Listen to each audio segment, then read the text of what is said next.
Edgbaston వేదికగా జరుగుతున్న రెండవ టెస్టులో టీమిండియా కష్టాల్లో పడింది. మొదటి రోజు ముగిసే సమయానికి 5 వికెట్లు కోల్పోయి 310 పరుగులు చేసింది. అయితే టాస్ గెలిచి బౌలింగ్ ఎంచుకున్న ఇంగ్లాండ్ మన వాళ్లని బ్యాటింగ్ కు ఆహ్వానించారు. కానీ మొదట్లోనే కేఎల్ రాహుల్ వెనుదిరగడంతో జైస్వాల్, కరుణ్ నాయర్ జట్టును ఆదుకున్నారు. ఆ తర్వాత వీళ్ళిద్దరూ అవుట్ అయిన కెప్టెన్ గిల్ మరియు vice captain Rishabh Pant innings ని ముందుకు నడిపించారు.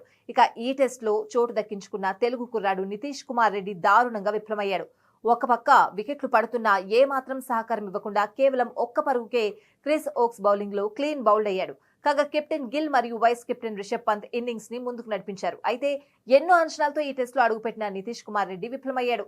కేవలం ఒక్క పరుగుకే క్రిస్ ఓక్స్ బౌలింగ్ లో క్లీన్ బౌల్డ్ అయ్యాడు. అయితే ఈ మ్యాచ్ కు ముందు వరకు నితీష్ పై చాలా అంచనాలున్నాయి. ముఖ్యంగా ఎంసీజీ లాంటి గ్రౌండ్ లో సెంచరీ చేయడంతో అతను ప్లేయింగ్ లెవెల్ లో ఖచ్చితంగా ఉంటాడని భావించారు. కానీ మొదటి టెస్ట్ లో పక్కన పెట్టేశారు. అయితే ఈ టెస్ట్ లో మంచి ఛాన్స్ లభించింది.